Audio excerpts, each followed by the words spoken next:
अस्सलाम वालेकुम। मैं मोहम्मद उस्मान लिबाट आपके साथ हाज़िर हूँ।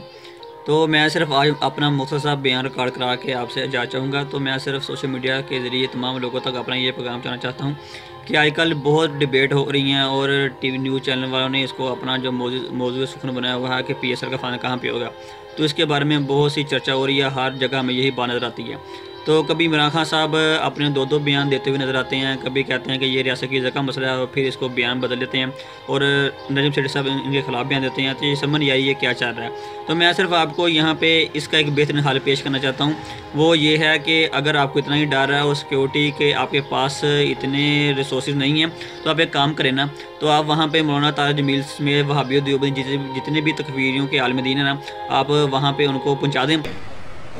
मैं धमाकों से इतना परेशान नहीं, मैं धमाकों से इतना परेशान नहीं कि जो मर रहे हैं शहीद हो रहे हैं, और जो जालिम है अगर यहां ना पकड़ गए तो एक दिन अल्लाह ने रखा है उन्हें पकड़ के दिखाएगा, पकड़ के दिखाएगा।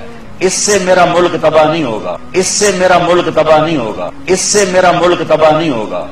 इससे मेरे मुल्क में ताकत आएगी, इससे मेरे मुल्क में ताकत आएगी, इससे मेरे मुल्क में ताकत आएगी। जो कुर्बानी से चीज बढ़ती है। बकरियां रोजाना ज़बह होती हैं, रेवड़ के रेवड़ नजर आते कि नहीं आते? कभी कम नजर आते।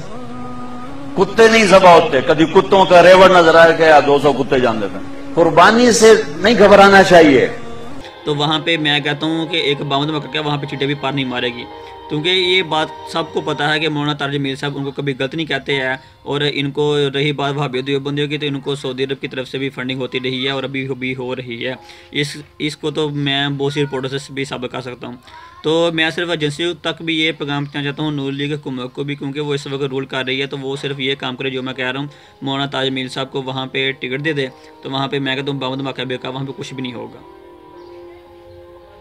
मियां साहब का है, वो एक लाइन फौजी खड़ी होती है डिफेंड करने के लिए, किसी ने सवाल नहीं पूछा क्या कर। इस मुल्क के उलमा का हाल देखें सर, उन्होंने भी हमें डायरेक्शन दिखानी थी ना। मौलवी भी होते हैं बीच में, जमात इस्लामी जिसके खिलाफ इन्होंने कैंपेन लॉन्च करनी है करप्शन की, नवाज शरीफ हुकूमत का हर इलेक्शन में उसकी हिमायत की है इन्होंने खड़े होकर। मौलाना फजल रहमान हिमायती बैठे में, पीपल्स पार्टी के हिमायती थे, आज नवाज शरीफ के हिमायती बैठे। मैं इससे पहले जवाब दें, चलो छोड़ दें करप्शन को।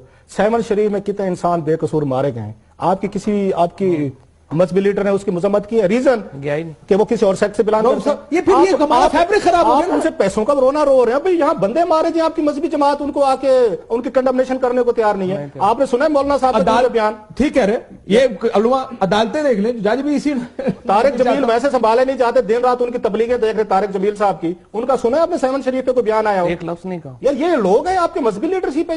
आज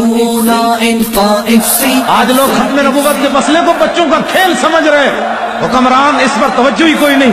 जहां खत्म नबूवत का इनकार हो वहां इबादत खाना नहीं होता।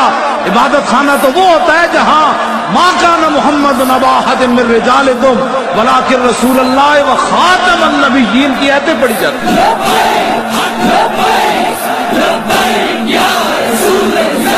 तब्दीली है नामंजूर, तब्दीली है नामंजूर, तब्दीली है नामंजूर, तब्दीली है नाम